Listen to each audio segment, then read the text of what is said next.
ওরে কেমন করে ঘুমাও তুমি,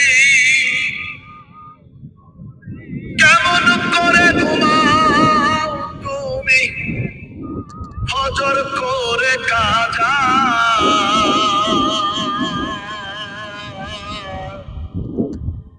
এমনও তো হতে পারে জোহরে জানাজা তোমার, এমনও তো হতে পারে জোহরে জানাজা। মুসলিম হয় না জন্ম নিলে মুসলমানের ঘরে, কাফের মুমিন তফাৎটা হয় সালাতের উপরে।